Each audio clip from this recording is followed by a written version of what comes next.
Tinkerbell. No, take it as that chain. Come in, Sawyer. Whoa.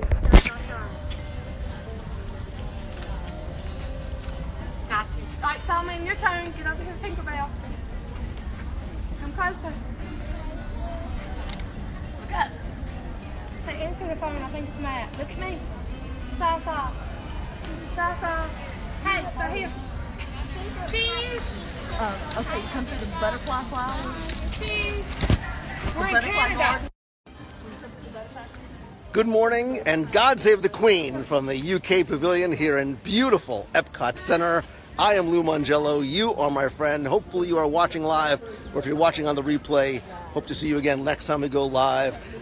This morning we are going to take, we have a nice opportunity on a beautiful day to take advantage of the weather and my constant ongoing hunger to enjoy the tea tour, which is taking place during this year's Epcot International Flower and Garden and Food and Wine Festival. The tea tour takes place multiple times during the day, but this year, for the first time, there is something special, and I'm going to take you with us as well, because as part of the Royal Tea Tour, not only do you get to go through the Twinings tea gardens and learn all about the science and art of tea making and tea drinking, and I'm a tea guy myself, but you also, and this is my favorite part, get to enjoy some scones at the very end. The tea tour is just getting started. I'm going to take you with us. I ask you to please do me a favor, invite your friends, share this on your favorite page or in your favorite group as we begin our tea tour this morning in the UK Pavilion. And here we go.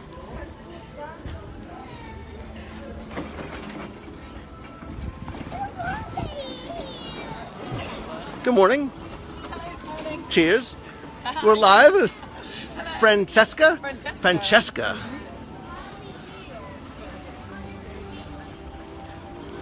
We couldn't have asked for a more beautiful day I know, today. it's lovely today.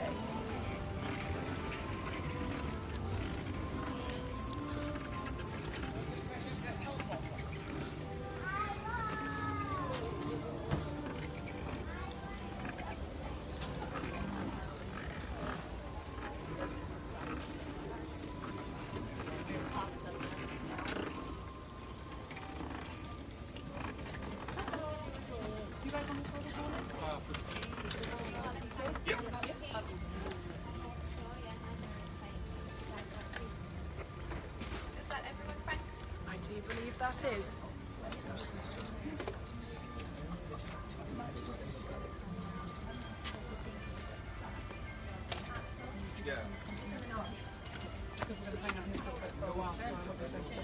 Make sure you all see. If you want to keep coming around this way. Can everybody hear me okay? I'm really quite happy where they are. There's a little bit more space down here if you want to do. Fantastic. So, good morning everyone. Welcome to Epcot's International Flower and Garden Festival, and welcome to the Twinings English Tea Garden here in the UK Pavilion. So my name is Abby, and I'll be your tour guide today, and I'm a cultural representative here at Disney.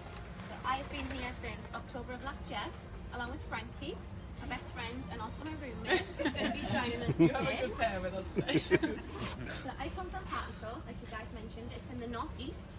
It's a very, very small seaside town. And if you guys enjoy fish and chips, I definitely invite you to come and visit, because we have the best of the best in the north. That is a lie. I knew that was. She might disagree with that one, but it's all I'm nice. from Southend-on-Sea, which is in Essex in the southeast of England. So we are from opposite ends of the country. However, it only takes us probably like 4 or 5 hours to get to each other, which, considering the size of America, is actually very quick. So. Yeah, yeah. You don't realise how big it is until you actually come out here. We've done a little bit of travelling, and it's crazy just how big the States really is. But we're having lots of fun. We are. We never want to leave. No. So our agenda for this morning, we're going to look at a few different things. So we're going to discuss the origins of tea, so where tea comes from, how we get from the tea plant to a cup of tea that we enjoy in our own homes. We're going to look at some different tea types, or tea segments as we like to call them. And we're also going to look at some of the different ingredients that go into different blends of tea. So as we walk through, do pay close attention to the teacups because they do actually have the different ingredients that the blends inside of them. So our wonderful horticulture team at Epcot have managed to do that for us. So definitely pay close attention to that. Twinings actually make over 300 different types of blends of tea. So I hope you've all kept your afternoons free. We're going to be very busy. We're actually only going to look at 12. So sorry to disappoint you guys, but we're going to look at 12 that we've specially selected. So I hope that sounds good to everyone. Yeah. And if you're ready, we'll get started. So before we begin to move around the garden and look at the different teacups, I'm going to tell you a little bit about the history of Twinings, just to give you a little bit of backstory and set the scene. So Twinings has been around for a really, really long time. It's been around for over 300 years. And it was founded way back in 1706 by a young man named Thomas Twining. Now he was the very, very first in his family to move away from their traditional profession of milling and weaving. And he opened up Tom's Coffee House on the Strand in London. Now at this time, coffee houses were becoming very, very popular and they were beginning to pop up everywhere. They were a very, very prominent feature of London life. So as you can imagine, there was a lot of competition between them. So it was very, very difficult to sort of set yourself apart from everyone else. Now, before he opened up Tom's Coffee House, he actually worked for a very wealthy tea merchant. He had an apprenticeship with the East India Trading Company. Now what this did, as I'm sure you can imagine, it gave him the very extensive and special knowledge about tea that nobody else had. And he's believed to be one of the very first in the world to begin serving both coffee and tea at his coffee house on the Strand. Now through the years, Twinings continued to go from strength to strength, but tea was very, very expensive. So back when he opened his shop 300 years ago, tea was considered a very social, prestigious and elite event. Tea was once considered so valuable. Ancient China, they used to use it as a currency. So if you imagine loose leaf tea sort of molded together in a brick form, they would actually use that as a currency. And they would score one side of it so that they could give change if they needed to, which is quite funny. If you imagine paying for your merchandise here in Disney World with a few tea bags, you'd probably get some funny looks from people. That's what they used to do back then. And it wasn't until later on, in the 1700s, it was a member of the Twinings family. They met with the Prime Minister Pitt, and they brought in something called the Commutation Act. Now they slashed the taxes on tea and they made it affordable for everyone. So that's why tea is accessible to all of us today and we can all enjoy our cup of tea. That was responsible, Twinings were responsible for that, which is quite exciting. Now it was just 40 years after that original shop was opened that Thomas's son Daniel, he began exporting tea to the United States, and it's now sold in over 115 countries. So again, it's lovely, we can all get access to our tea. And in 1837, a very, very noteworthy occasion for Twinings, Queen Victoria actually granted Twinings their first royal warrant. Does anybody know what a royal warrant is? Any ideas? Oh, sure. It's like the stamp of approval. It means it's legal to sell it. So it's like the seal of approval from the royal family. So it means that Twinings are actually a supplier of tea to the royal family. So the royal household, they all drink this tea. So next time you guys are enjoying a cup of Twinings tea, I hope you feel very fancy because you are drinking the same tea as the Queen. And on this sign behind me, I'm sure you guys will all get a chance to look at some point. This right here, this sort of coat of arms, that's the royal warrant, that crest. You'll find that on the top of a box of Twinings tea. And that's been reviewed every 5 years since 1837, and every 5 years the royal warrant has been re-granted to Twinings. So they have managed to supply every successive British monarch to date with their tea, which is very impressive. The Twinings logo, another interesting fact, it's actually the oldest commercial logo that's been in continuous use since it was made. So they're a very, very, very well-established company. And have any of you ever been to London? Have you ever visited the shop on the Strand? I'm not sure if you even knew it was there, but it's been there for over 300 years and it is still there to this day. So if you're planning a trip to London in the near future, definitely go and check it out. It's a very long and very narrow shop, but they sell all different types of tea. They have popcorn tea, gingerbread tea, they have a lot of strange different varieties and flavours, and they actually have a loose leaf tea bar, like I was telling you guys earlier, and you can sample any of the different blends there. So if you're fancying something exciting, definitely go and check that out. But that is the history of Twinings. Now you guys are all experts on that. I think we're ready to move on and talk about the main thing, talk about the tea. So if you want to direct your attention to this teacup just behind me here, in this teacup we have a very important plant. So does anybody know where tea comes from or how tea was first discovered? China. China. Correct, yes. East India. So it's believed to have been discovered over 5,000 years ago. So Chinese emperor by the name of Shen Nong, legend has it that the wind actually blew some leaves of a certain plant into a hot cup of boiling water.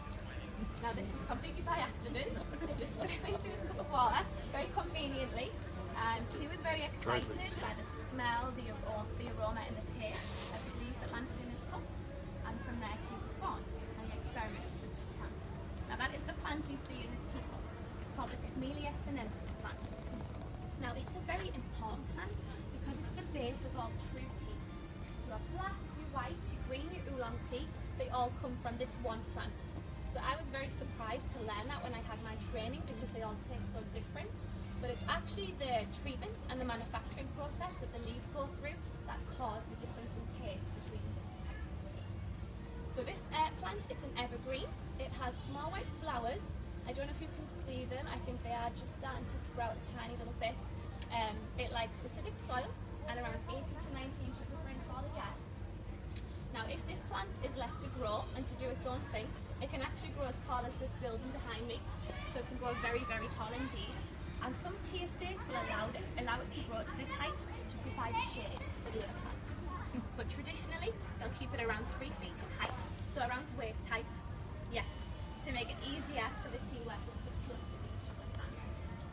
So when they pick the leaves, they keep it waist height because the best, the freshest and the finest quality leaves are actually at the top of the plant.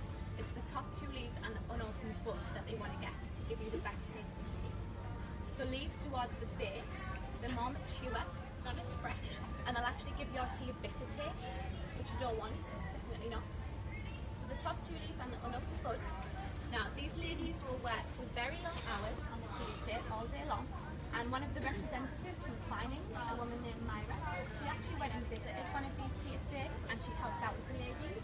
She tried her hand at it, and she said by the end of the day she'd filled a very tiny basket and they had filled numerous huge baskets. She said it is a lot harder than it looks. So while these ladies work all day, and they do work very hard, Twinings want to pick the best estate in terms of ethics and in terms of quality.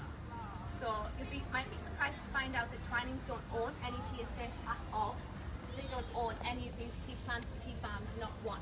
They just source their tea leaves from over 11,000. And like I said, they want to pick the best in quality, so they want to give you the best tasting leaves, but they also want to make sure that the ladies and their families that work on these tea estates are well looked after.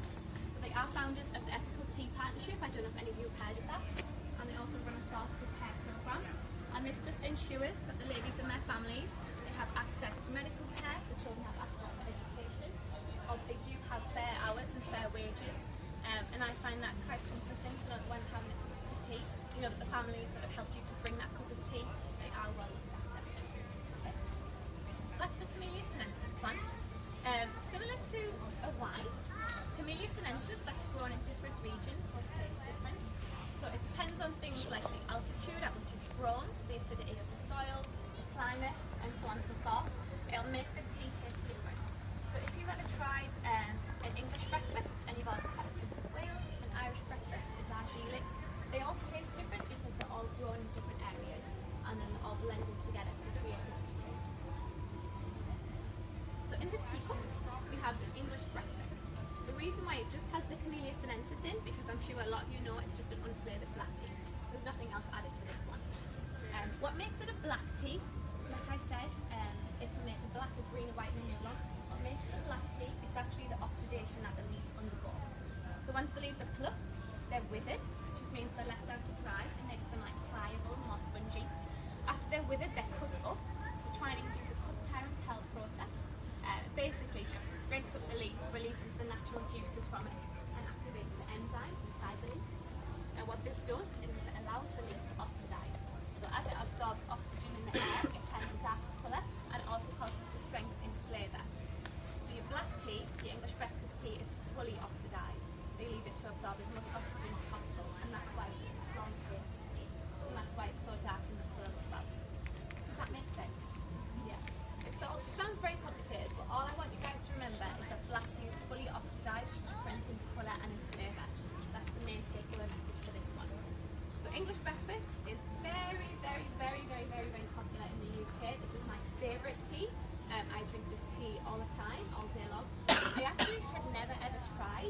Earl Grey tea before I came out here to the States, because I was raised on English breakfast, and that's just what we all drink.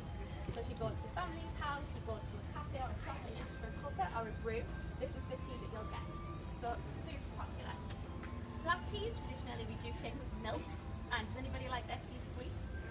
I like mine really sweet. I have 3 sugars in my tea. I'm terrible. I like mine really sweet, so if you like sugar, this is a nice one to have sugar with. And you want to brew it for around 3 to 5 minutes, depending on how strong you like it. Okay?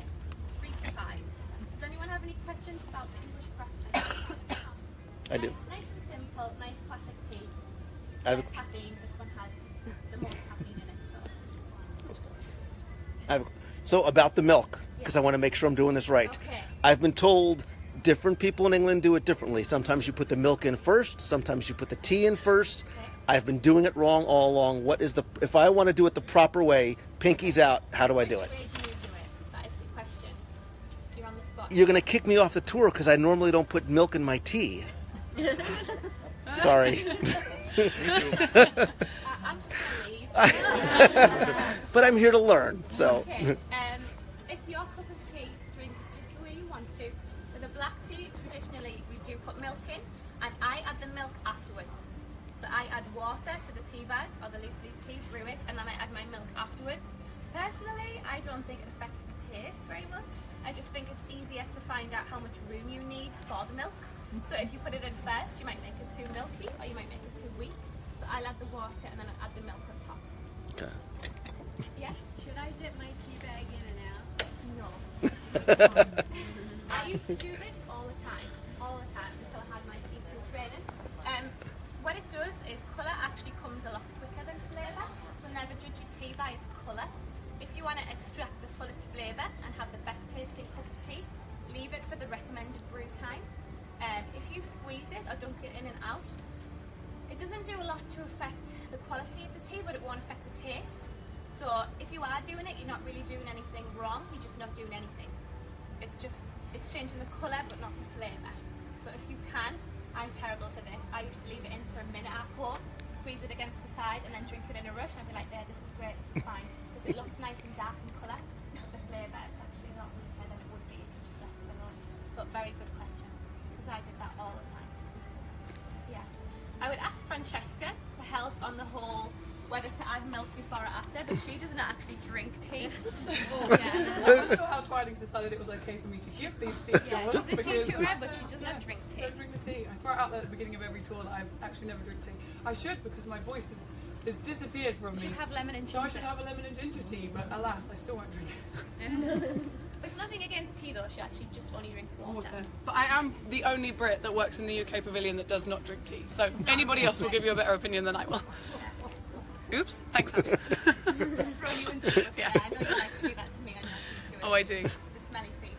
Oh yeah, we'll get to the smelly feet comment later. So that's it. Oh, sorry, yes, go ahead. Is there a difference between steep and brew? No. So they essentially mean the same thing, yeah. If you hear me use steep and brew, they just mean the same thing. It just means allowing it to steep or brew with the hot water. Good question. Any more questions?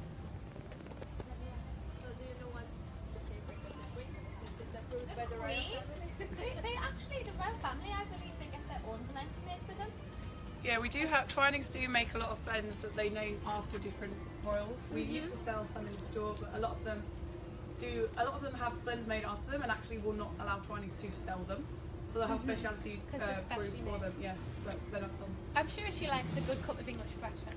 I can think imagine she Queen probably- Liz having a good cup of English breakfast Yeah, in the morning yeah. with her corgis. Yeah.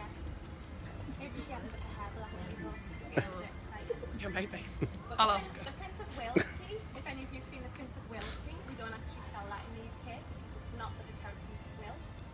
So it was made, Prince of Wales was made many years ago Yeah, now. a long time. We don't sell it because we don't have our prince and that is not the Prince of Wales that he was made for. It's just quite interesting. You can get that here, but you can't get that from Spain. So if everyone's happy with the unflavoured black tea, the English breakfast, we're going to move and look at the teacup just behind you guys. So if we just want to shove it forward a little bit. I know it's so tight now around here, so take your time. I won't start until everyone's together. We're going to get nice and close. This is Disney World, we're going to make some friends. And then, yeah.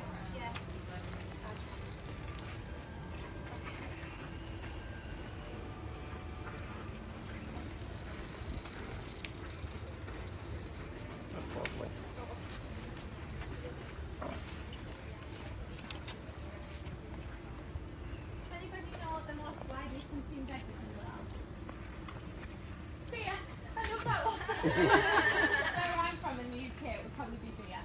But does anybody want?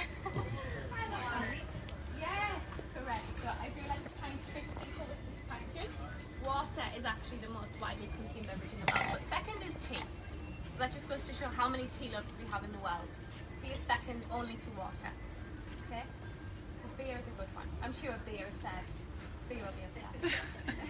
Can everybody hear me okay from where they are? Yeah? If you can't, if you just sort of raise your hand, I'll try and speak a little bit louder. I do have quite a soft voice. So behind me we have a flavoured black tea. So this is an Earl Grey. Has anybody ever tried Earl Grey? You like it? I do. Hot. Like, I tried it for the first time this year and I love it. I'm converted. But if any of you haven't, Earl Grey is a black tea flavoured with bergamot oil. Does anybody know what bergamot is? It's a fruit. It's a citrus fruit from the Mediterranean. So it's like a small pear shape. Now Twinings have been making Earl Grey since the 1830s. And there's an interesting story behind why they call it the Earl Grey.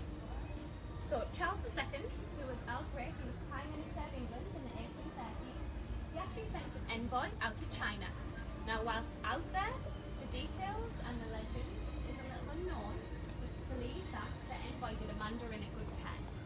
So he may have saved his life, who knows. And in return, the Mandarin gifted the envoy with a gift of tea. And he brought the tea back to Charles II Earl Grey, and it was this very special tea. It was black tea blended with the bergamot oil.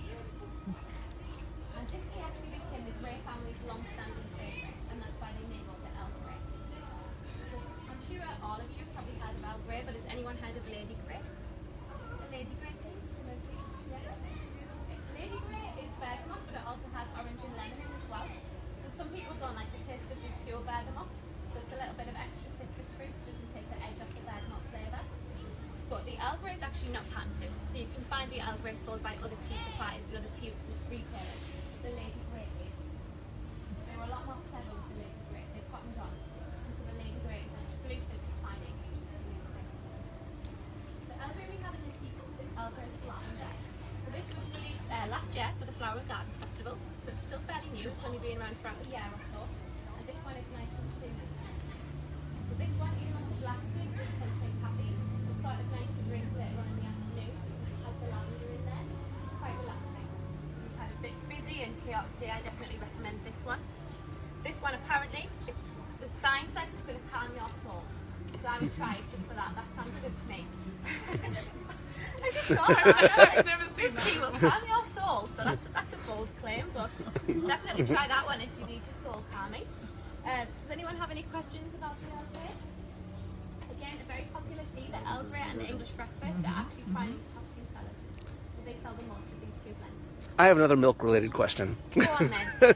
Are there any teas that you would not drink with milk? Because maybe like the flavor, you know, if it has lavender or a fruit flavor like that, you wouldn't.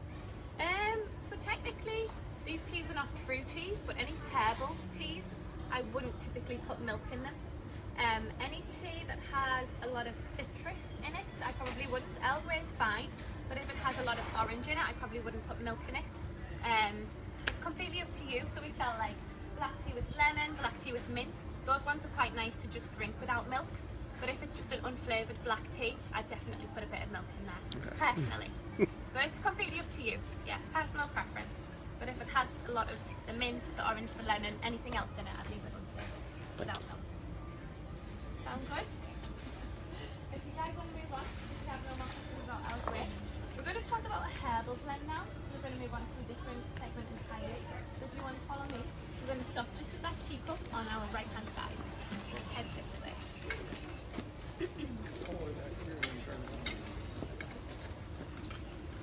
Tiny little pathway.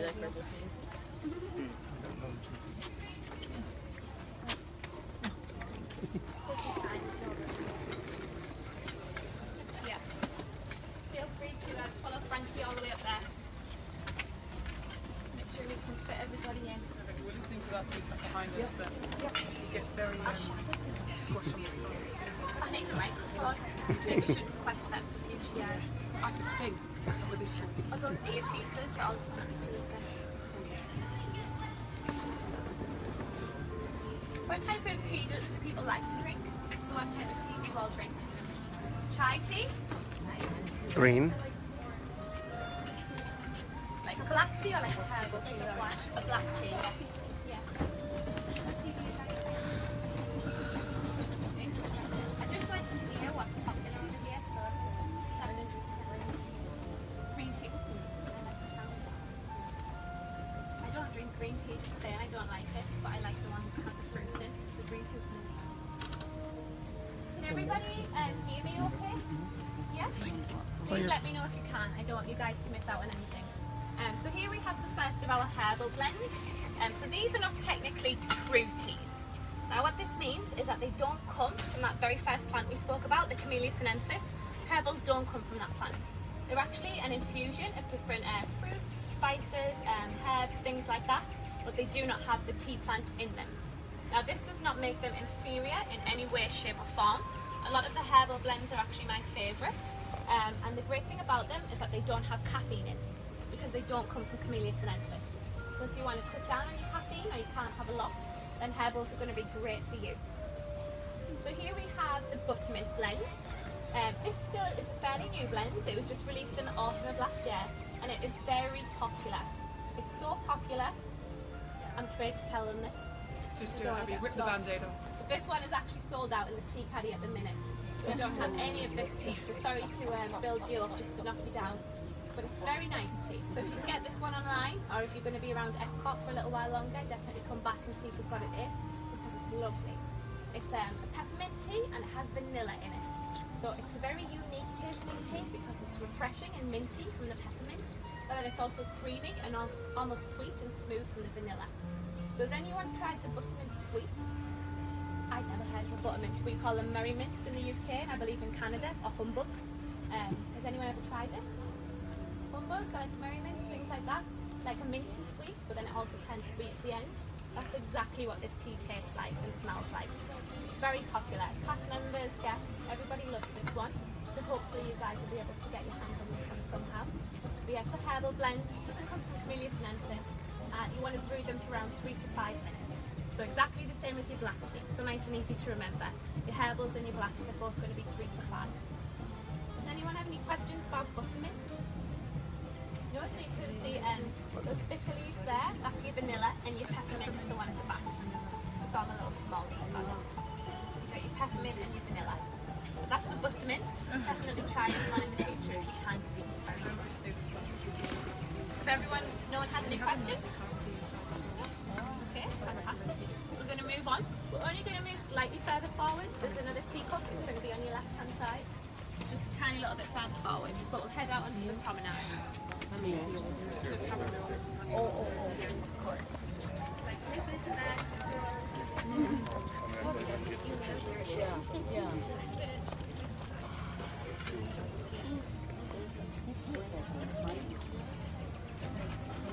Sorry. Oh yeah, I can see it. Right, it's just a tiny little bit turning all the way.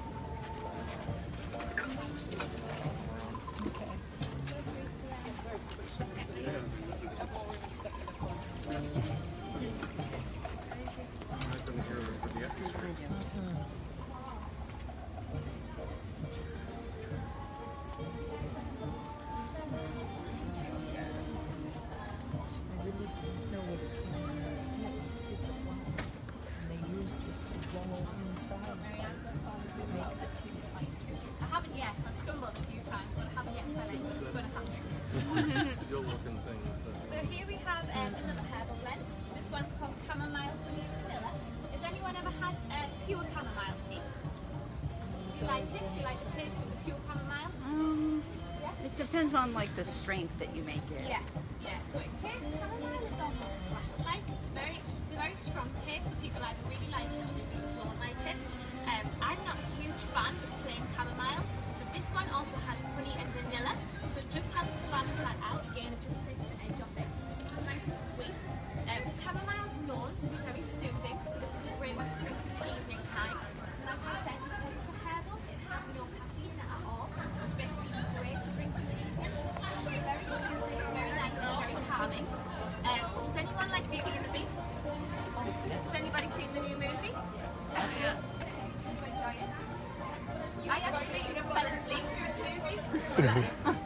vouch for that. She was sitting next to me asleep whilst I cried. On the movie, we just went to a very late showing, but the bits that I did see was fantastic. If you haven't seen it already, you should definitely see it. I'm not just a fan girl of Beauty and the Beast, by the way, there is a point to the story. This is one of the tea blends that has been made with Beauty and the Beast packaging in honour of the cinematic release. So there's 4 different ones. There's caramel, honey and vanilla, there's pure peppermint, lemon and ginger, and orange and cinnamon spice. They're all on the tour, so I'll point those out as we go around, but they all have different limited edition Beauty and the Beast designs on the front of the boxes. So if you like Beauty and the Beast, they're very pretty, you should definitely check them out. Okay? Any questions about caramel, honey and vanilla? Okay. You can see the vanilla pods there. These ones are looking very beetle. I don't know who's been out there. Maybe Alice in Wonderland. Probably. She's usually cosmic. She stands here. If everyone is happy, it's okay. No questions. We've got another teacup. She joins our tea tour sometimes. Inside. So we'll make our way over there.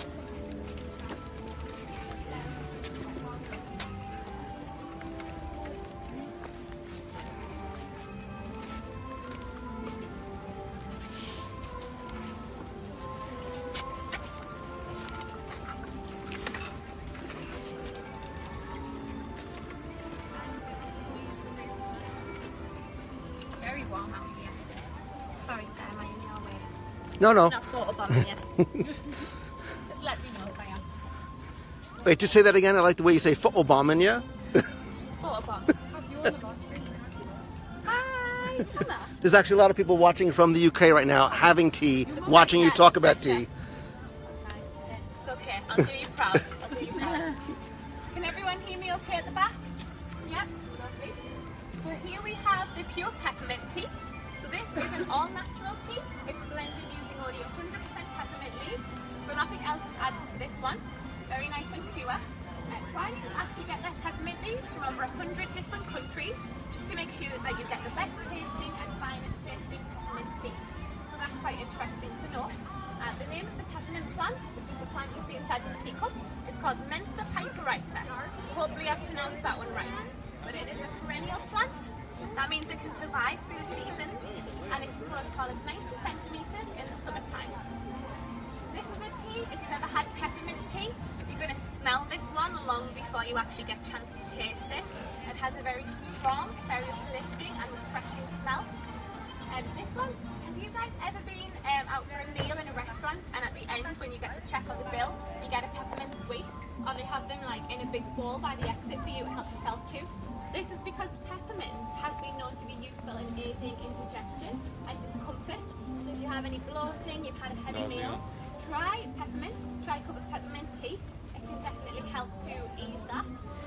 I had a guest actually on my tour the other day that said she grows her own peppermint in the garden. So this is a nice plant. It doesn't need a lot of care and attention. It's quite a nice one to have in the garden. If you guys want to take up a new hobby, you fancy growing some different types of tea, try a peppermint plant. So she picks the leaves, leaves them to dry, then she cuts them up and then just steeps them in hot water, and then you have your peppermint tea. This is a nice one to drink hot or cold, and I recommend drinking this one all day long. A lot of people don't like to drink peppermint too late on in the evening because they think peppermint is a stimulant. It is, but peppermint tea, it's more peppermint oil that would be used as a stimulant. Peppermint tea is caffeine free, it's not going to keep you awake, so you can definitely drink this one in the evening. If you've hit the Flower and Garden Festivals a little bit too hard, kiosks, yeah, you've had a little bit too much to eat, try some peppermint tea and that could help. Is everybody okay with the peppermint? Any questions? So, the tea plant Yes. called Camellia sinensis. that is the tea plant. Yes.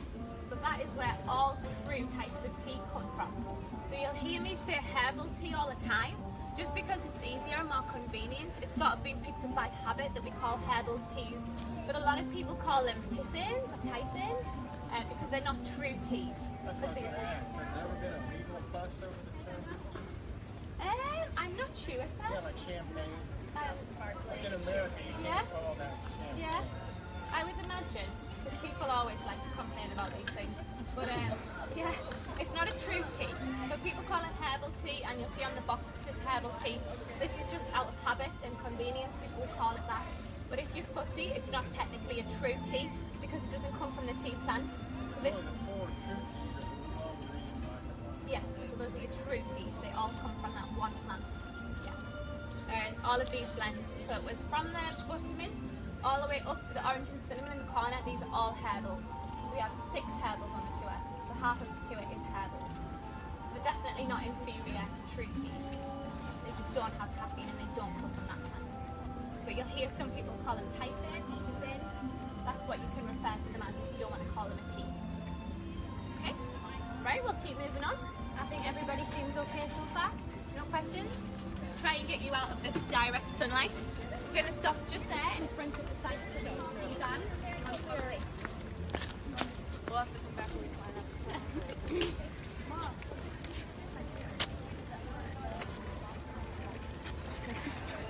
Thank you for the support. You root for me in the background. Go on. Wonderful. No, please go ahead. That's fine. It's I'll fine. scooch Wherever around you you this way. want. No, That's don't worry fine. about me.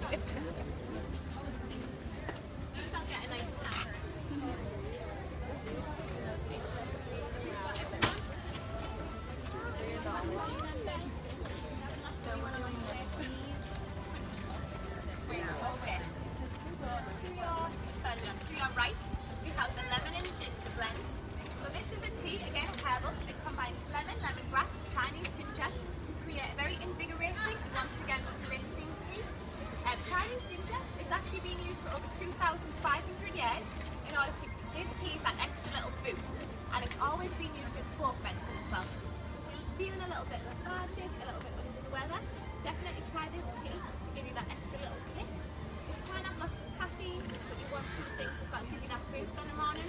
Try the lemon and ginger. It's really good with that, quite reviving, quite refreshing. Now we spoke about 3 times, 3 to 5 minutes, and you don't want to dunk or squeeze your tea bag against the side. We spoke about that. Colour comes a lot more from the flavour. Okay, keep that in mind with the teas. Does anybody know who One Direction is? Any One Direction fans? We have one over there, one at the back. Well, the club. One of the members of One Direction, Ryan Grant. They're not. If any of you don't know who One Direction is, I don't know why you wouldn't know that. Where have you been?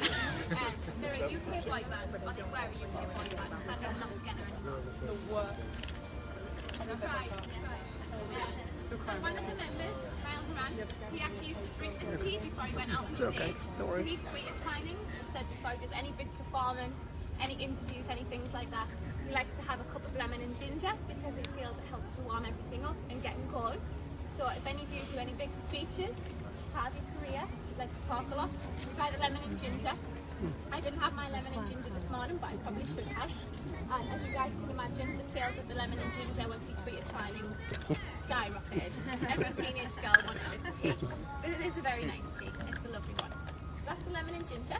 We're going to move to the other side of you guys. So for those of you... Yes, that's the ginger in there.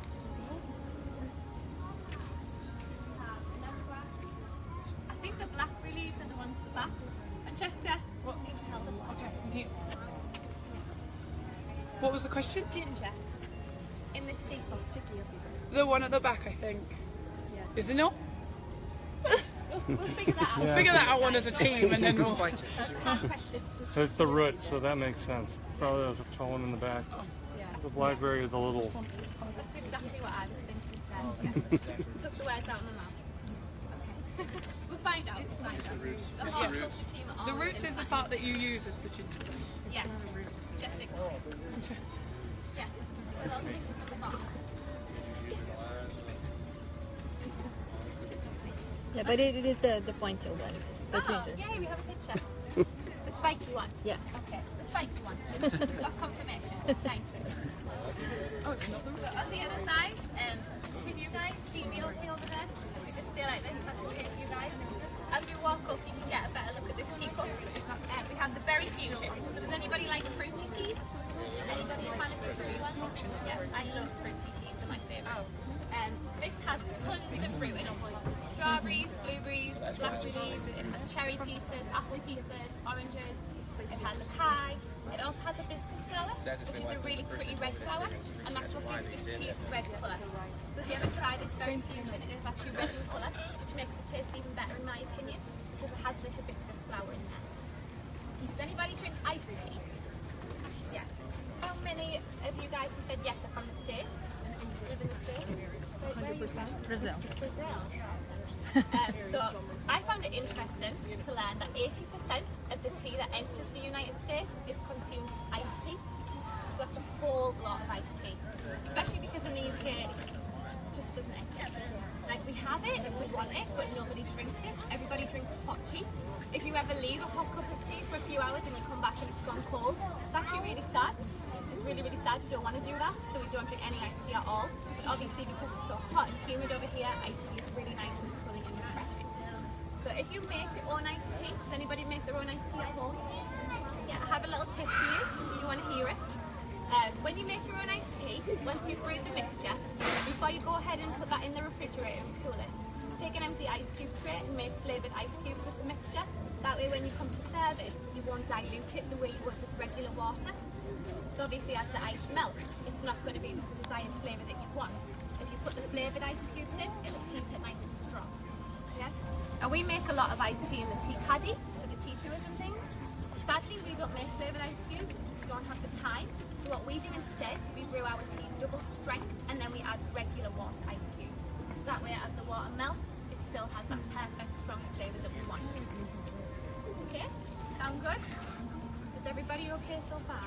So now that you're here, do you like iced tea? I do. I'm converted. I love iced tea. It has to be sweetened though. Like I said, I like sugar. I like my teas nice and sweet. But I do like iced tea. Yeah, very much so. When I go back home, they'll be kicking me out. What have they done to you? I love iced tea. Yeah, I can see why you guys like it so much. Iced tea was actually made. It was in the early 1900s. It was made. I hope you guys can help me with this one. Is it St. Louis or is it St. Louis? St. Louis. Okay. I googled it, but I couldn't get a definitive answer. I didn't want to look like an idiot. But the St. Louis at the World's Fair back in the early 1900s, there was an English tea merchant there who was trying to sell a new type of tea, a new blend. It was in the middle of a heat wave, so you can imagine it was very hot. Everyone was getting very sweaty. You're walking around and you see a stand where a man's selling hot tea. The last thing you're going to want to do is drink a hot cup of tea when it's like this outside. So in frustration, because no one was buying the tea, he actually just picked up a bag of ice and he dumped it into the tea, and lo and behold, it was an instant hit and everybody loved it. And iced tea was created before that, but that's when it became very popular. So it was back in 1908, I believe, that's when iced tea became very popular, and it was at the St. Louis World's Fair. So it's sort of by accident. Did you say it was at the World's Fair? The World's Fair. Okay, yeah. 1908. Sorry? Did you say 1908? It was between 1906 and 1908, yeah, it was in the early 1900s. Double checked on two websites and they give me two conflicting bits of information. It was in the early 1900s that this happened, but that's when it became really popular. Okay, so that's the berry fusion, the iced tea. We're going to look at one more herbal blend and then we're going to move on to a different tea segment. So we're going to head a little bit further up the promenade. We're going to stop just here. It's going to be on your right hand side, just that one in the corner. If you want to follow me.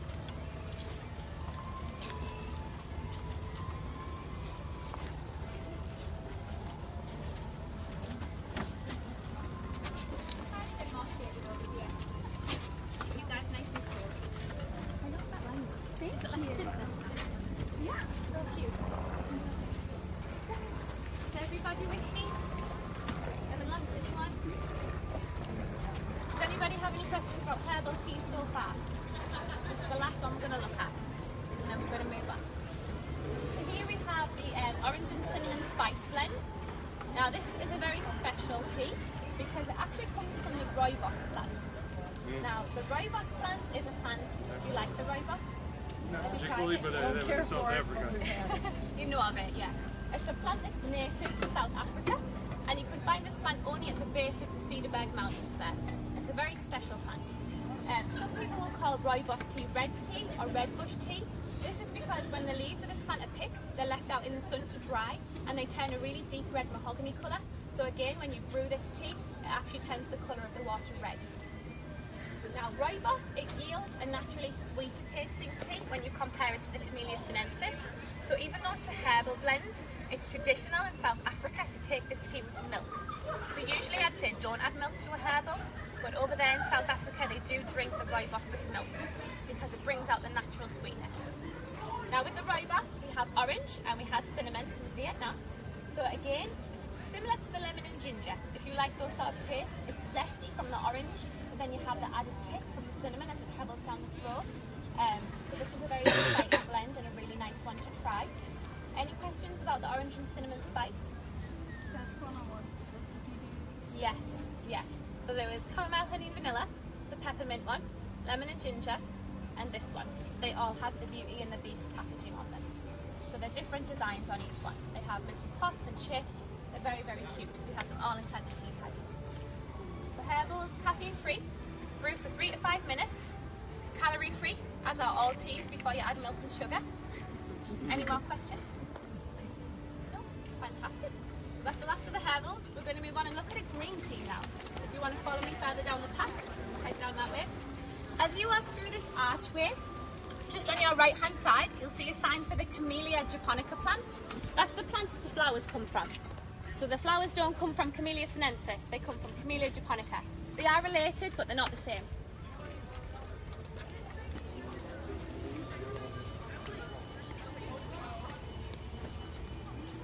It's a lot more cool. Yeah, this is nicer, nice reprieve from the sunshine. Do any of you drink green tea? I do. Yes. Do you drink plain green tea? Yes. Yeah. Especially iced green tea is really yeah. good. Yeah. It It is. Yeah. Mango green tea. Exactly. Yeah, Yeah, we haven't given talked the about that. water Yeah. temperature. Wonderful. We almost have everyone. There's more space down this side if you guys want to come down. Plenty of space. We're going to be heading that way afterwards, so please feel free. I won't bite, I promise. Can everybody hear me okay? Yeah? Thanks. We all good at the back? Okay. Wonderful. Okay, so here we have a green tea. Like I said, we're moving on to a different type of tea segment. This is a true tea. Back to our true tea because it comes from Camellia sinensis. The way that it differs from a black tea is that green tea is not oxidized at all. So your black tea, if you remember, it's fully oxidized, green tea not at all. You still pluck the leaves, you still wither them and cut them up, but after they've been cut up, they're steamed. And because they're steamed and it's such a high temperature, it kills off any of the enzymes in the leaf, so it prevents it from absorbing any oxygen.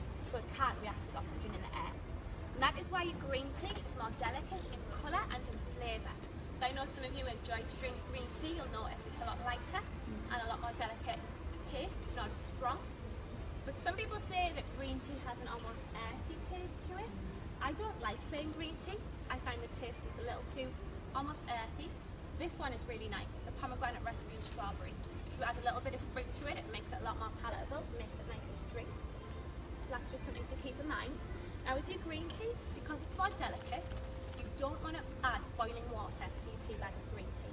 Never use hot boiling water as you brew a cup of green tea because you will burn the leaves. Okay? And when you burn the leaves, like we said, they have a bitter taste. Okay?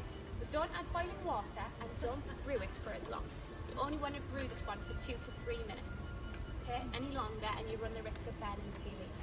So if you want to, you can think of it as the number 3, that's your magic number, because your black is 3 to 5 and your green is 2 to 3. So if you brew it for 3 every time, you're going to be fine. No worries there. This is a really nice way, again, to add flavour to your water and help you to stay hydrated. I don't drink anywhere near enough water as I should over in the States. It's a lot hotter over here. You do have to stay a lot more hydrated. I find this a really great way to just pop the tea bag into the water and it just encourages me to keep sipping. Nice and juicy, really great one to try. Any questions about the green tea? Don't they say green tea has more antioxidants than So they do believe that green tea, a lot of people think green tea is more healthy for you, and it did go on a little bit of, people went on a little bit of a health kick, especially in the past 10 years or so. A lot of people tried the green tea over the black tea because they believe it's better for you. Now when we had our training from Twinings, they were very careful to say that Twinings are just master blenders. They are not doctors. So they don't make any medicinal claims whatsoever in terms of their tea. So what I can tell you about the green tea is that it has less caffeine in it than black tea. Okay? So in that sense, green tea is better for you because it has less caffeine. And green tea, you wouldn't add milk and sugar to it the way that you would black tea. So if you look at it from both of those points, it is better for you.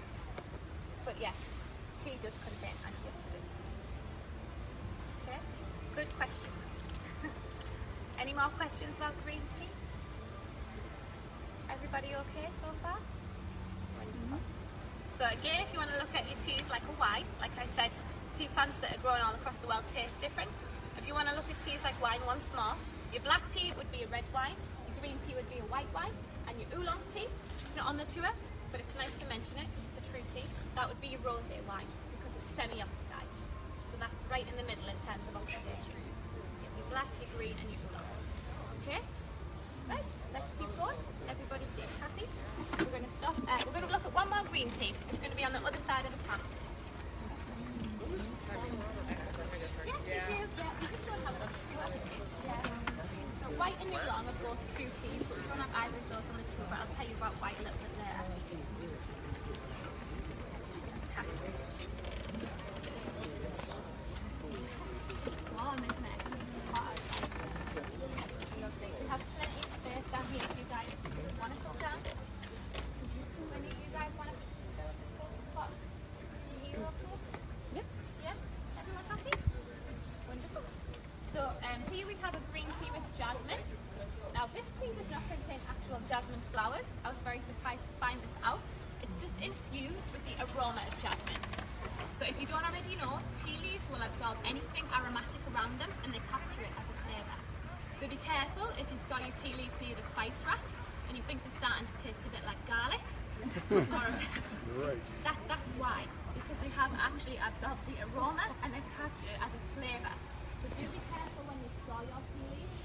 If you have different blends, try not to store them on one tin because they will intermingle and almost contaminate each other with the different flavours of each. Twinings tea bags, they're individually wrapped. So if you have individually wrapped tea bags, you're fine. There's no worries there. It's just if you take them out or if you store loose leaf teas near each other on either spice rack, just be careful. So for this reason, people will actually use tea leaves as a deodorizer. You can put tea leaves in your shoes. Frankie will make this joke every single time she does the tour. She says that my feet smell. They do, Abby. Don't! That's just for work shoes. I live in the same room as this girl, they do. You don't. You're so mean. I need to think of something I can say about you on my tours. Abby, I kid you not, Abby puts her work shoes outside on our patio with tea bags in them overnight. I don't. But our biggest concern is that someone's going to steal the shoes rather than whether or not they smell. But they've made it overnight most nights. She lies. I'm telling the truth. Why would we have tea bags in the house? Because I don't drink them. So. But if you do put your tea bags in your shoes, definitely don't give them to anyone. If Frankie drunk tea, I might be making her a cup of tea with some tea bags. Well, that right there, you've just admitted that they've been in your shoes, Abby. So. Anyway, moving swiftly on from that, you can put them in your shoes. Some people put them in their car. So like a black tea with mint, for example, it's going to give off a minty smell, but at the same time as giving off the smell, it's actually going to absorb any bad smells around it. And that's in the rearview mirror. That's good. It's good to use a deodorizer, but we'll move on from that. To make green tea with jasmine, if you imagine a layer of green tea leaves and then a sort of mesh tray to separate and a layer of jasmine flowers, we'll leave it overnight or for several hours, and the tea leaves will actually absorb the aroma from the jasmine and it'll make it taste like jasmine. Okay? So if you're feeling exciting, you want to try making your own blends at home, you mix your tea bags together or store them together, it will actually affect the taste. So you could try that if you want to. Any questions about green tea? I just have a general question. How long from the time that the leaves are picked to the time that they're ready for packaging? And they're ready for packaging. So they'll pick the tea leaves, then they'll send them back, and then they wither them and cut them up, and they let them oxidize. Then after that, they have to be tasted. So they have to taste every single leaf, every single cup of tea, every batch of tea plant. They will taste it and make sure that it's consistent in terms of quality, colour, aroma. What they'll actually do is they'll take the batch of tea that they brewed and they'll taste it and compare it to the new one, and they'll make sure that it's exactly the same. In terms of how long this process actually takes, I am not sure, but I can find out for you. So at the end of the tour, I can give you an email that you can contact, or I can find out that for you. Okay, thank you. Yeah, you're very welcome. When they pick the tea leaves as well, I don't know if I said they'll leave 5 to 7 days for regrowth and replucking. Any longer than 7 days and your tea will have the bitter taste and it'll be a mature leaf. So they don't leave very long between replucking at all, only a week maximum. Okay. We're going to move on. We've got one more type of tea to look at. We're going to stop at that teacup over there, the one that has the orange label. And now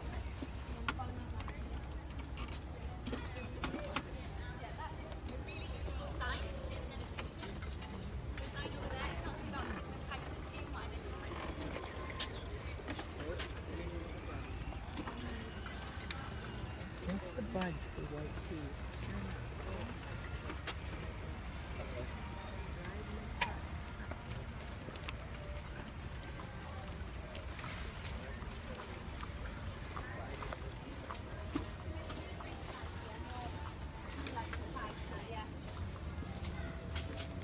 chai tea seems to be another one of those that some people either really like or really dislike because it's so strong.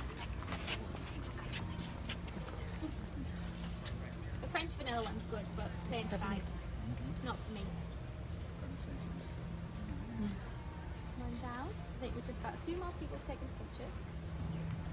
Some stragglers at the back there. Does anybody know anything about chai tea? About where it comes from? What's inside chai tea? From Publix. Correct it. Where it originates, I should probably say. India. Yes, it comes from India. So chai tea, it's a black tea and it's flavoured with 4 main exotic spices. So it's a black tea with cardamom, cinnamon, ginger and cloves. Yeah, very spicy, very strong. So some people love this, some people hate it. This tea actually comes from India, and over there they refer to the mixture as masala chai, which is Hindi, and it translates as spiced tea, which makes sense. So if you ever go to a coffee shop and you ask for a chai tea, you're actually just asking for a tea. That's how it translates. I thought that was quite funny. But families, just me, families in India, what they would do is they would brew big ceramic pots of tea leaves out in the street, and they'd leave them for hours just because it was more convenient. And obviously if you overbrew your tea leaves, especially with the green tea, it can make your tea taste bitter, okay? Because you can burn the tea leaves and it'll give them that bitter taste. So what they would do to combat this, they would add the masala spices. They would add the cardamom, the cinnamon, the ginger and the cloves, and because these are so strong, it would do a really good job at helping to mask that bitter taste. Okay, so that's where the chai comes from.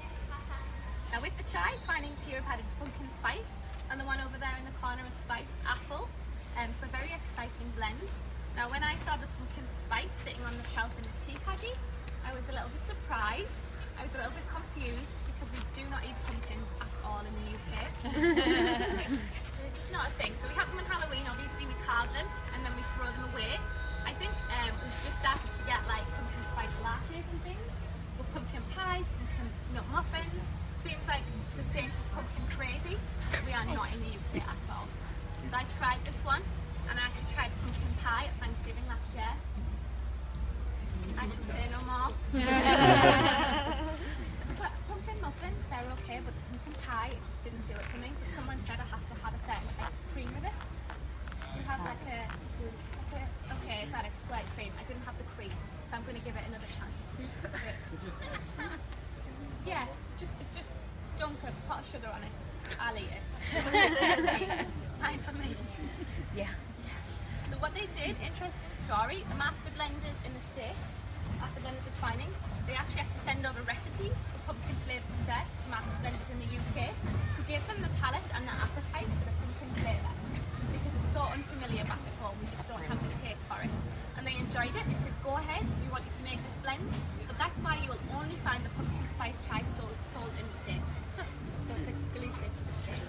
Because it just wouldn't sell in the UK. No offence. The spiced apple, a lot more familiar with, makes a lot more sense. These ones are really nice to drink around the holiday time because they're quite festive tasting with the spicy flavours. But you can drink them all year round, and like I said, the great thing about them is they're calorie free until you add your milk and your sugar. So you're going to feel a lot better about having one of a couple of these teas than if you were to have a slice of pumpkin pie or apple pie. So I can definitely recommend them if you have a sweet tooth that needs satisfying. These are really good ones to try. Now, do we have any questions about the chai teas? Any questions about any of the teas, any of the blends? guys aren't working me too hard. White tea, yeah. So if we have no more questions, just to round things off, I'll just tell you guys quickly about white tea, because it is the other type of tea that can come from the tea plant. Now, white tea is made using the bud, so the unopened bud. You know, like I said, the top tea leaves an unopened bud. White tea comes from that bud. They would steam white tea or they'll fire it in the sun and let it dry. But white tea, one thing you might be surprised to find out, it actually has the most caffeine of all the teas. So white tea seems quite light and delicate in terms of flavour, but it has a lot of caffeine in it. And this is because tea plants produce caffeine as an insect repellent. So when the insects go to attack that unopened bud, they'll push all the caffeine in the plant towards the bud. That is why your white tea has the most caffeine, which I found quite interesting. Yeah, I thought it had the lean. Any more questions? This is the same molecule as the coffee. I believe so. Yeah, anyone want to help me with that one? Thank you. Where are you when I need you? Caffeine in tea, the same caffeine as coffee, like the same sort of molecule. I want to say yes.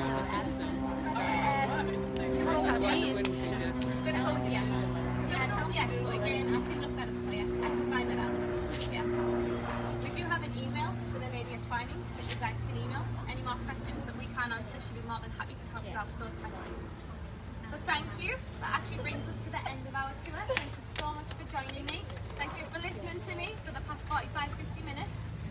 Now we have what you've all been waiting for. I know you didn't come to listen to me yapper on. We have the lovely tea and scones for you to enjoy inside. So we have a sweet scone, a fruit scone with called cream and jam, and then we have a savoury scone which is warm. So if you guys want to go inside, Frankie also has some samples of the different teas for you to try. What a cream! So it's like a cream that's been whipped up. I'll let you try it. It's like a thicker. We had it at the tea. We just didn't know if it was like a, just like a. It's like a thicker. Oh, you've tried it. Yeah. It's like a thicker cream. What do you guys have, like single cream, double cream over here, or do you just have square cream? Heavy cream that you can whip. Right. Okay. Like heavy cream goes into pumpkin. Yeah. But I find that cream sweeter as well. So I obviously like it. Lots of sugar. So many people were watching from the UK, and they said that your knowledge of the teas and your tour was brill. Right. I feel like there's a but there. No buts. Okay, No good, buts. Good. I hope I did them proud. I hope I did them proud. Did you learn a lot? I did. Yeah. I did. I'm a big tea drinker, so What tea do you drink? I love green tea. I love English breakfast normally in the morning. You can't beat an English breakfast Yeah. tea, yeah. Although you do have me intrigued to try the lemon ginger because I do a lot of speaking. So Yeah. Give it a go. Okay, you don't drink tea? but if you did, you'd have the.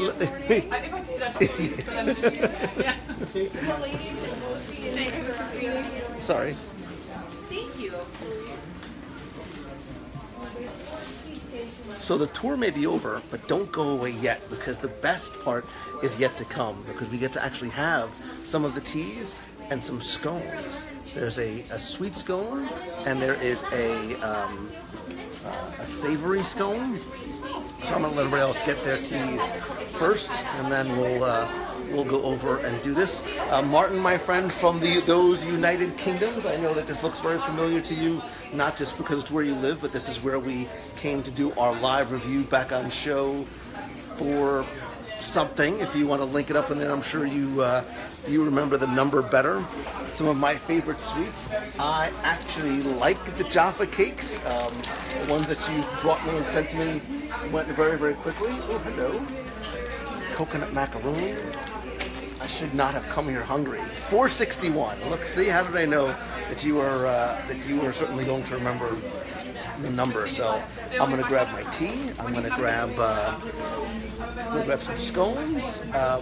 This tea, and for those of you who know, a couple people asked about how often this tour. I think this tour happens 3 times a day. During the week, and then I think 4 times a day on the weekends. I'll find Abby and double check and ask her, or I'll ask my friend here as soon as she's done talking to somebody. I think this is so nice. I think it's $15 to do the tour with the tea and scones after. They also have tea tours without. I wish you were there to try. So obviously we'll walk around too because you can purchase all these teas here at the UK Pavilion. So any of the ones that you see out there are available for purchase inside here as well. And then Friday to Sunday we have 1 o'clock, 3:30. And those are just 20-minute. Yeah, 20 to 25 so minutes. much different from this one where you get a lot more information. Yes. Oh yeah, we go through the same tea, so you kind of get the basic information of each tea, but a lot of the like fun stuff and the information that's on this tour. And more time for questions. Exactly. Yeah. I'm sorry. So people are asking. Tell me again when the tours are offered because I know that there's the Royal Tour. Yeah. Which So has this the is our scones. this is our Royal Tour. This is every morning. It starts at 9:30, and this one can be booked online on the phone even. 407 WDW Tour. And that one has to be booked in advance. It's $15 plus tax per person, but it's a 45-minute tour and it comes with tea and scones.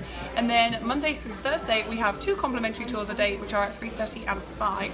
And then Friday through Sunday, we have 3. We have 1 o'clock, 3:30 and 5. And we open the tea store in the morning at 11 a.m. and you can sign up for the tea tours from 11 a.m. But they do fill up quickly, so if you are coming on one, do get here in the morning. And as you can see, thank you very much. It's totally well worth it. And there are people are saying that there are complimentary tours, so you can do the complimentary tour. But if you want to do the Royal Tea Tour, it's $15. It's a longer tour, and they're going to lose money on me with the amount of scones I'm going to eat once I get over. So that's why I let other people go ahead of me. Now it's a matter of just choosing my tea this morning. Don't laugh at me, Jenny Hess. Listen, this body doesn't happen naturally. I eat my weight in scones. What kind of tea would you like, Lou? I had my English breakfast already this morning, like a proper Brit. So, but that lemon ginger sounded. Let's see. Did you already go? Okay, sorry. Let's see. Herbal. Oh, let me turn you guys around. You don't want to see the top of my head. Let's see. Thank you very much. Orange spice, chamomile.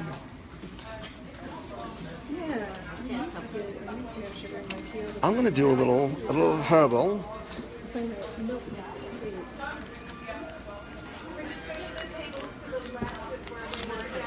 Sweetness taste buds or something. I need more. I don't know why you need any sugar at all because you're already so sweet, just the way you are.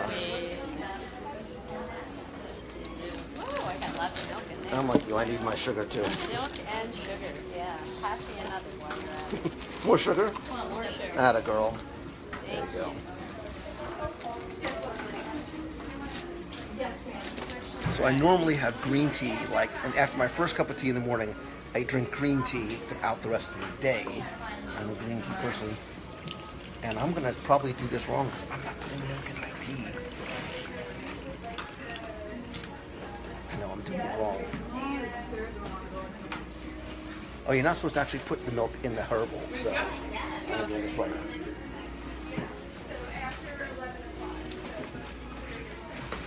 I'm very nervous because I feel like they're watching, and if I do it wrong, they're going to laugh at me.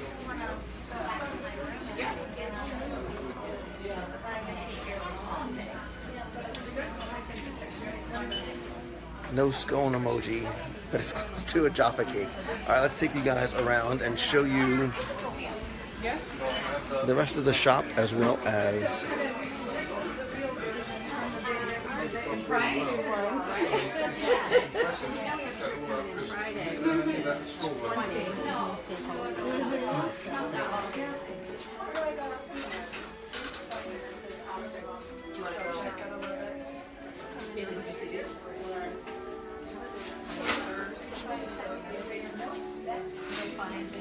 Frankie Fowler's.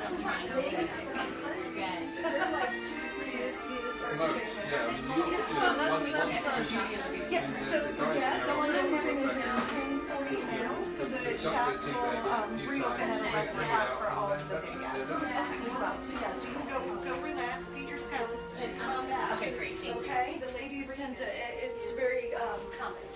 This is great. Do you want me to let you out this? That would be great.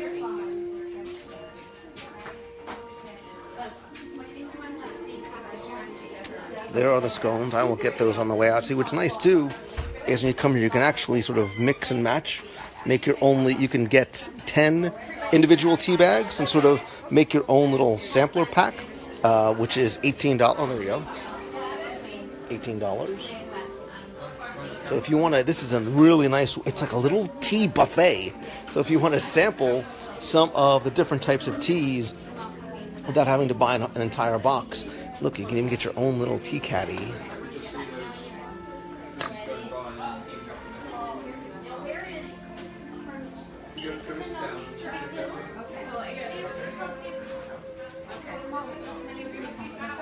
Newcastle. Yeah. Were they talking? Like at the very top, like a lot of people think Yorkshire's the top. Further up, further up, further top. Someday, perhaps. I've been to London, I've been to Bexhill. We've been through the countryside. Yeah, of course you can, absolutely. You're welcome. Thank you. You're welcome. Did you guys enjoy it? Yeah. Good. Did you learn a lot of new things about tea? Yeah.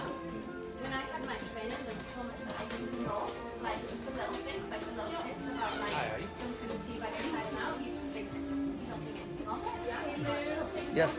Don't forget your skin. I am. I'm going to grab it and then on the. Okay, well, I will do. You did great. Thank you. Have a great day. Take care. I just wanted to say thank you again. There was a lot of people watching. We very much appreciated your tour. The Americans love the accent, obviously, and all of the Brits said you just did a wonderful job. So we did. We did. This was lovely. This was lovely. Oh, look, we even got a curtsy. So, do they sell? So somebody's asking, do you sell K-cups here? We don't. You So don't. Twinings make them. They do make the K-cups and the Q-rings, I believe they're called. We don't have them at home. But we don't have them in a tea caddy. We just have the tea bags and the loose leaf tea. Okay. And someone else asked a question, which was your personal favorite tea? My personal favourite. So I like the English breakfast. You can never go wrong with an English breakfast. But like I said, I've just tried the Earl Grey this year and I really like that one. But I asked Stephen Twining, who was 10th generation Twining family, what his favourite was. And he said it all depends on the time of day. So he has a different tea every hour pretty much. That's right. I start off the day with an English breakfast. I usually move on to a green tea later on in the day. Just So, depends. Depends on excellent. the time of day, things like that. Thank you so much. And if you come and see Abby, when you come and do your tour, or Francesca, make sure you give them a hug. She's a hugger from what I understand. So Yay, do it. So don't make You're jokes gonna have about all my these- stinky feet. No, Yeah. no stinky feet jokes. Thank you so much. You're welcome. All right, let's grab my herbal tea and my scones, and I'm going to try and do this. Do you know which ones your scones are? Go ahead. So we So- have in here, we've got our Irish cheddar cheese scone, which is this one here. And then this is paired with our special Earl Grey butter. And then this one on here is a fruit scone with sultanas. And here we put with my favourite thing in the entire world. Clotted cream. Clotted cream and strawberry jam. Which is my favourite one. I love that one.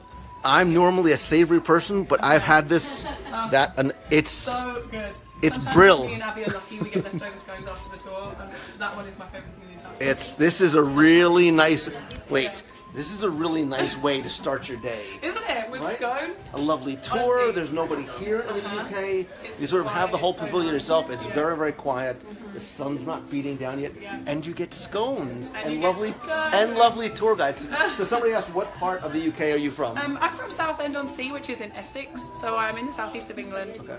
I live in like a beach seaside town, which is why I think we have the best fish and chips, not Abbey.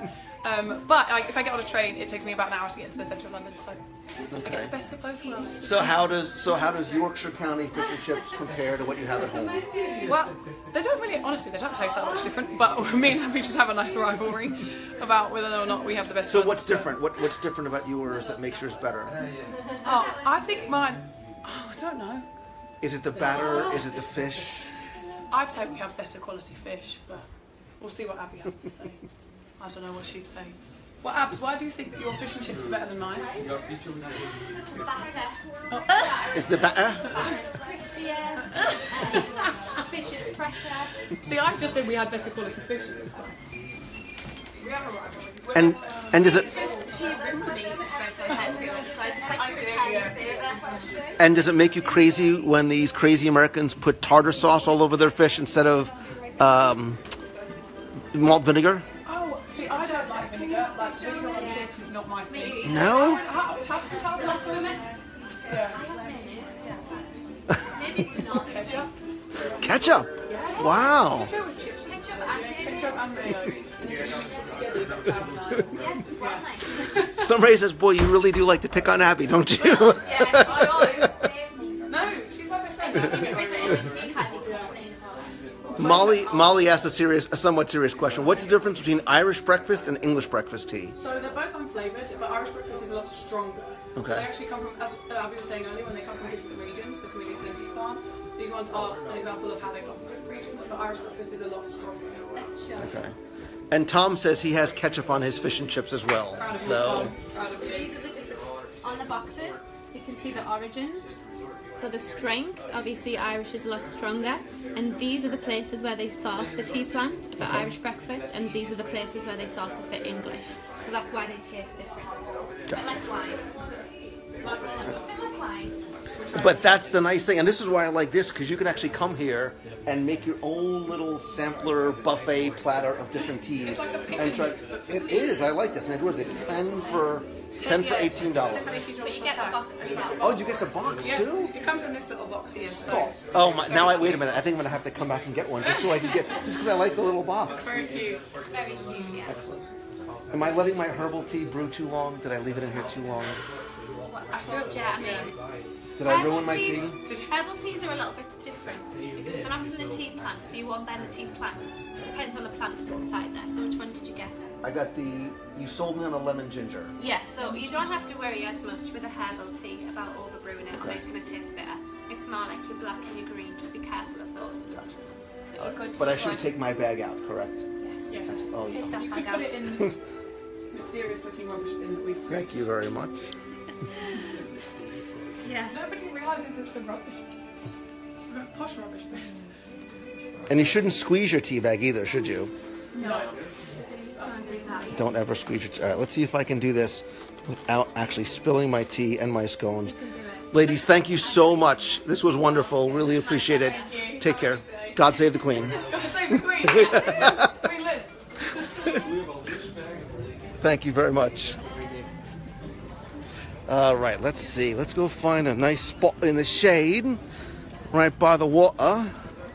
That's the worst English accent ever. Let's see. We'll have our little tea. We'll have some scones. Let's see if we can find a nice little spot in the shade by the water.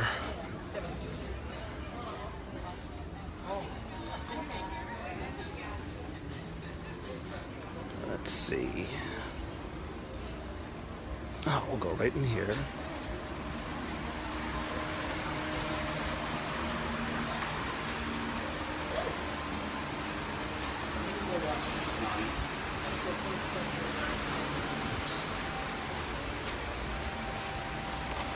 Oh, yeah.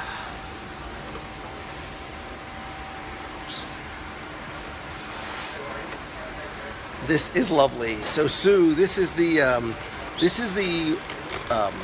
Royal Tea Tour. Let me turn this around.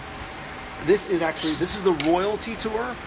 Unlike the regular daily tea tours, which are free, this one is a little bit longer and actually includes not just the longer tour, but you also get tea and scones at the end, which is really the only reason why I'm here. There's two types of scones.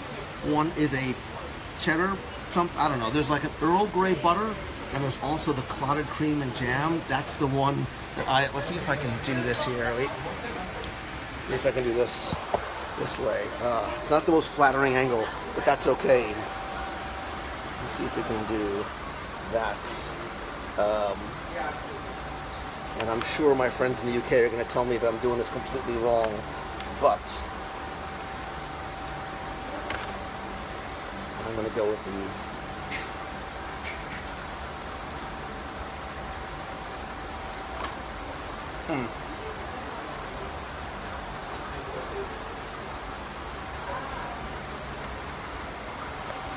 I could do this all morning. So Martin, I'm with you. I love the clotted cream with the berry jam. The other one is the Earl Grey butter. There's two nice sized biscuits. I mean, look, I think for $15, this is actually a really nice value as well too.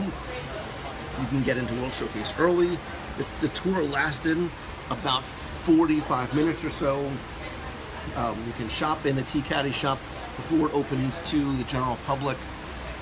She did say before the days and the times that this is available multiple times a day during the week as well. And I think then they add one more extra on the weekend.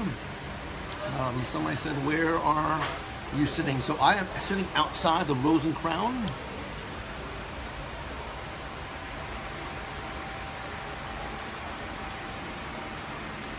So if this was the evening, this is like the hot spot to try and sit. But again, you have the entire pavilion really to yourself in the morning. This is a lovely, lovely way to start off the day in World Showcase. Like I said, $15, not bad. It is I think it is a great value as well. Wait a minute, I have to stop talking about it and actually get more. I've got to go over and get my clotted cream. I've been looking forward to this all morning. Somebody says, what's the temperature? It's probably in the low 80s this morning. It's gonna be a warm one. That's okay. It's beautiful in the shade. And this morning for the tour, the weather was brill, as Martin would say.